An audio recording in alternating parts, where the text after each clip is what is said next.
Hello everybody, welcome to Nostalgia Goggles. I'm Chris, also known as Retro Gaming Nerd, and there was a weird time that I remember where we had an obsession with 3D games. Like, if it wasn't 3D, it wasn't valid. This hit fighting games really hard. Games like Street Fighter 3 kind of were invalidated, Marvel vs. Capcom 2 as well, and even I'd argue Garu Mark of the Wolves, just kind of, all of them were just kind of like, yeah, but they're not 3D.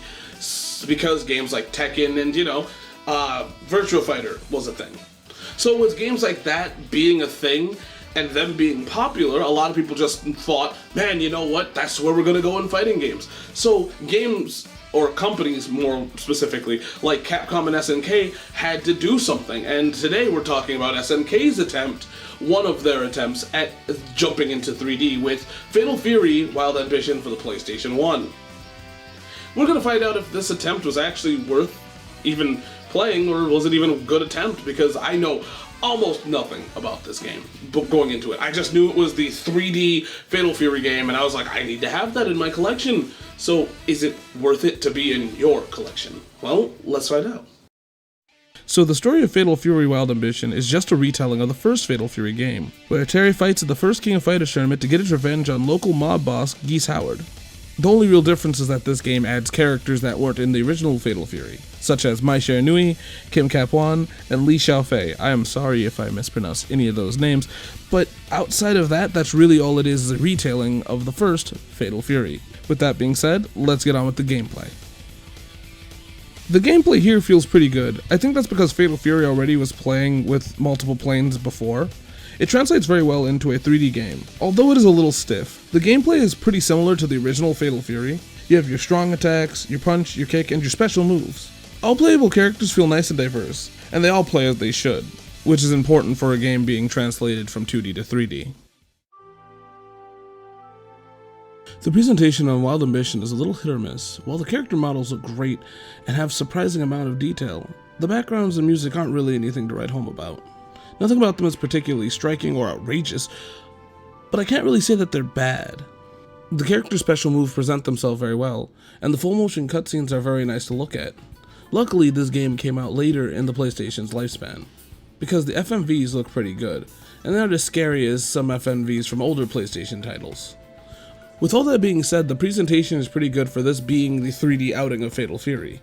With that being said, let's go to the accessibility, because, as I'd like to say, it doesn't really matter how this game looks or plays if you can't buy it.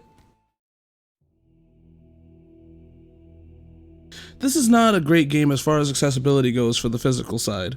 The disc by itself or a Japanese copy will cost you about $50, and that's if you're lucky.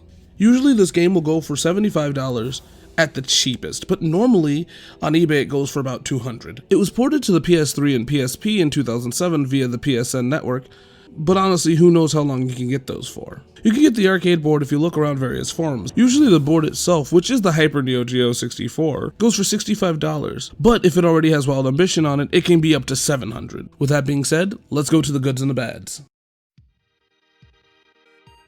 The game plays very well, especially since it's pretty much just Fatal Fury in a 3D space. The game was pretty ambitious for the time, especially since, 3D was kind of new, and fighters were going into a kind of different direction that went into 3D, like Tekken and Virtua Fighter and, Dead or Alive. So this was a very interesting way, or an interesting game, per se, to do, because this is the first time that Fatal Fury went into 3D, and it went pretty well, I feel. The character models are surprisingly detailed. Most of the characters' movements translate very well into 3D. The character roster is very nice and diverse, especially since there's many characters from other Fatal Fury games, so it's nice to have that as well. With that being said, let's go to the bads. Another problem is that the NPCs are sometimes full of shit, but that also might just be because this is an SNK game and I completely suck at them sometimes. This might just be a me problem, but I do feel like, and when I mean NPCs, I mean more or less of towards the ending, which is normal for a SNK game, I feel specifically, since from what I know, SNK games are a little bit more difficult with the bosses, and this one definitely feels that way for me, especially since the beginning of the game, and even the middle is super easy, but the final parts with, I believe, Kane and Geese are kind of rough, which Now that I think about it, I'm kind of embarrassed that this is in the bad section, because now I feel like I'm complaining because it's an SNK game, but now that I'm here, I'm dedicated to it, so, yeah. So the bads on this one are kind of petty, but normally they are when a game isn't, like, super bad. So, with that being said, the box art is straight up ugly. I cannot actually not talk about it. I honestly didn't know that this was a Fatal Fury game. They decided to use Geese Howard, and it was just not the right take, Chief, I feel.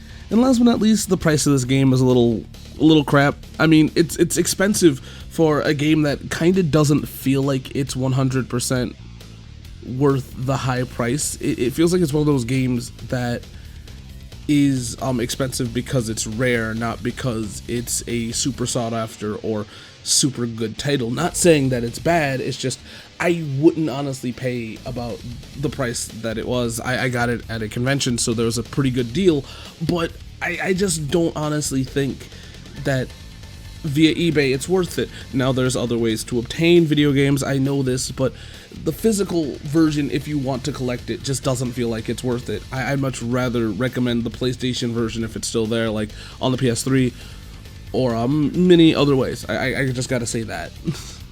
That being said, on to the final thoughts.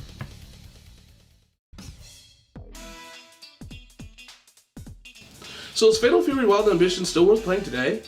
The answer is yeah, it's just purchasing it is the issue. Like, this game is a really, really good attempt at the 3D fighting game, but it's nothing special. The price is really kind of high for what it is, and with that being said, for the price, you could probably buy many other fighting games, even like, I don't know, SNK versus Capcom 2, or maybe the classic Tekken series you could probably get your hands on before I'd even recommend playing this one, or any other of the 3D fighters. And if you really, really want a 3D SNK game, I feel like if you want to dabble in those waters, I feel like the best game for that is Maximum Impact, which is a King of Fighters game. It's not Fatal Fury, and it's not the best 3D game, but I feel like if you're really that curious for it, that's the best way to play it, I feel. The quality of the game is questionable. I haven't touched that game in a minute, and that'll definitely be a review on the channel, but I just don't really see the purpose.